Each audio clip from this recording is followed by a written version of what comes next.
एक दिन अकबर उदार मूड में थे और उन्होंने अपने राज्य के गरीब लोगों को कुछ पैसे देने का फैसला किया।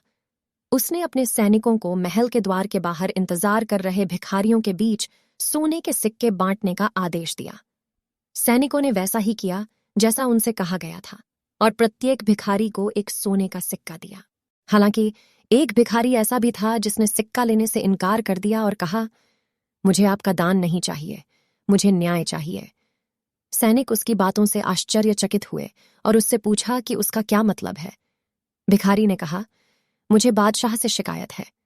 उसने मेरे साथ अन्याय किया है और मैं चाहता हूं कि वह माफी मांगे। सैनिक हैरान और क्रोधित थे। उन्होंने सोचा कि भिखारी बहुत ढीठ है। वे उसे घसीटकर बादशाह के दरबार में ले गए और अकबर के सामने पेश किया। अकबर ने भिखारी से पूछा कि उसकी शिकायत क्या है। भिखारी ने कहा, महाराज, मैं एक गरीब आदमी हूं जो भीख मांगकर जीवन यापन करता है। मेरा कोई परिवार या दोस्त नहीं है। मेरे पास केवल एक छोटी सी झोपड़ी है जहां मैं रात को सोता हूं। लेकिन कल जब मैं अपनी झोपड़ी में लौटा, मैंने पाया कि इसे आपके सैनिकों ने ध्वस्त कर दिया था। उन्होंने कहा कि उन्हें नई सड़क बनाने के लिए जमीन की जरूरत है। उन्हें मेरी झोपड़ी या मेरे सामान की कोई परवाह नहीं थी। उन्होंने मेरे पास जो कुछ भी था उसे नष्ट कर दिया और मुझे बेघर कर दिया। अकबर को आश्चर्य हुआ और उसने अपने मंत्री से पूछा कि क्या यह सच है। मंत्री ने पुष्टि की कि सैनिकों ने नई सड़क बनाने के लिए वास्तव में कुछ झोपड़ियों को ध्वस्त कर दिया है।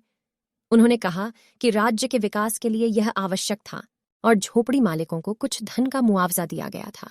अकबर ने भिखारी की ओर मुड़कर कहा, मुझे आपके नुकसान के लिए खेद है, लेकिन आपको यह समझना होगा कि यह लोगों की भलाई के लिए था। आपको खुश होना चाहिए कि आपको मुआवजे के रूप में एक सोने का सिक्का मिल रहा है। यह उससे कहीं अधिक है, आपके लिए एक नई झोपड़ी खरीदने के लिए पर्याप्त है। भिखारी ने कहा, महाराज, मैं आपके मुआवजे से खुश नहीं हूं। आपने मेरा घर, मेरी गरिमा और मेरे मन की शांति छीन ली है। आप मुझसे एक सोने के सिक्के से संतुष्ट होने की उम्मीद कैसे कर सकते हैं? एक सोने का सिक्का मेरी खुशी नहीं खरीद सकता है। अकबर भिखारी की जिद से नाराज हो गए और बोले, फिर तुम क्या चाहते हो? क्या तुम्हें और पैसा चाहिए? भिखारी ने कहा, नहीं महाराज, मुझे इनमें से कुछ भी नहीं चाहिए। मुझे बस न्याय चाहिए। मैं चाहता हूं कि आप वही महसूस करें जो मैंने महसूस किया था जब मैंने अपना घर खो दिया था। मैं चाहता हूं कि आप बेघर होने का दर्द महसूस करें। अकबर क्रोधित हो गए और बोले, तुम्हारी इस तरह बोलने की हिम्मत कैसे हुई? तुम अपनी तुलना मुझसे कैसे कर सकते हो? मैं इस विशाल भूमि का सम्राट हूं। तुम एक तुच्छ भिखारी के अलावा कुछ नहीं हो। तुम मुझसे अपना दर्द महसूस करने के लिए कैसे कह सकते हो? भिखारी ने कहा, महाराज, आप सही कह रहे हैं। मैं एक मामूली भिखारी के अलावा और कुछ नहीं हूं।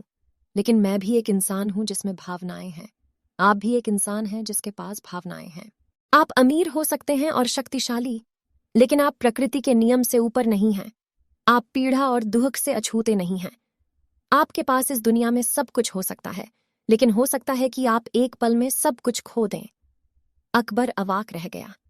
उन्हें समझ नहीं आ रहा था कि भिखारी की बातों का क्या जवाब दे। अकबर ने मदद के लिए अपने दरबारियों की ओर देखा, लेकिन वे भी चुप थे। तभी उन्होंने दरबार के एक कोने में बीरबल को खड़ा देखा। उसने उसे बुलाया और उससे पूछा कि वह भिखारी की मांग के बारे में क्या सोचता है। बीरबल ने अकबर को प्रणाम किया और कहा, महाराज, भिखारी ने एक बहुत ही अजीब अनुरोध किया है। वह चाहता है कि आप उसके बेघर होने का दर्द महसूस करें। लेकिन आप ऐसा कैसे कर सकते हैं? आपके पास एक शानदार महल है जहां आप आराम और विलासिता से रहते हैं। आपके पास कई नौकर हैं जो आपकी हर जरूरत का ख्याल रखते हैं। आपको किसी भी चीज के बारे में चिंता करने का कोई कारण नहीं है। अकबर ने कहा, यह सच है बीरबल, लेकिन फिर मैं भिखारी की मांग कैसे पूरी कर सकता हूं? मैं उसे न्याय कैसे दे सकता हूं? बीरबल ने कहा, महाराज, उसे न्याय दिलाने का एक ही तरीका है। आपको वही करना होगा जो उसने किया। अकबर ने कहा, तुम्हारा मतलब क्या है? बीरबल ने कहा, आपको एक रात के लिए अपना महल छोड़ना होगा और भिखारी की तरह सड़कों पर सोना होगा। अकबर हैरान हो गए और बोले, क्या क्या तुम गंभीर हो? मैं ऐसा कैसे कर सकता हूं? मैं अपना महल छोड़कर भिखारी की तरह सड़कों पर कैसे सो सकता हूं? बीरबल ने कहा, महाराज, बेघर होने के उसके दर्द को महसूस करने का यही एकमात्र तरीका है। उसकी स्थिति को समझने का यही एकमात्र तरीका है। उसे न्याय दिलाने का यही एकमात्र तरीका है।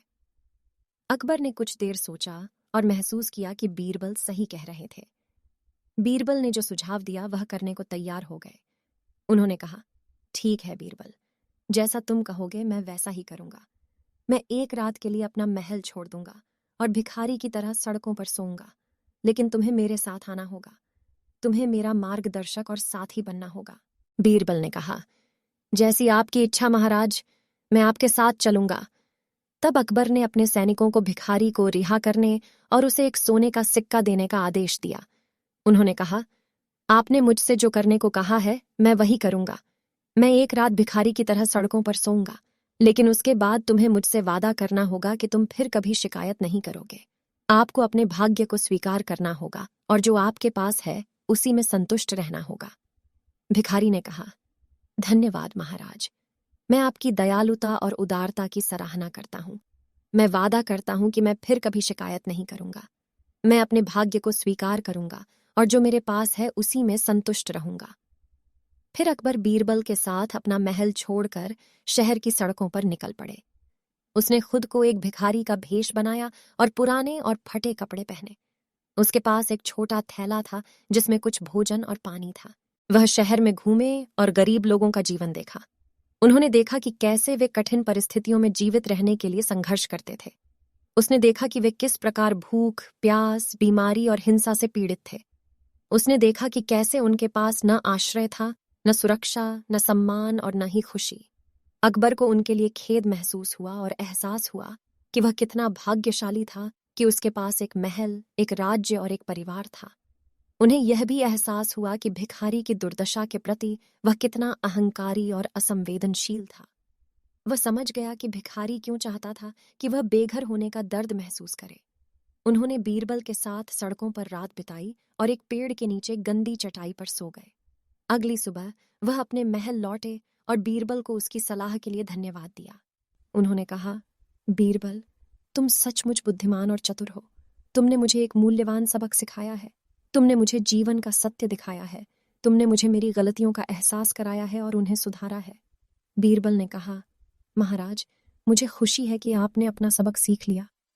आपने चुनौती स्वीकार करके और अपना तरीका बदलकर अपनी महानता दिखाई है।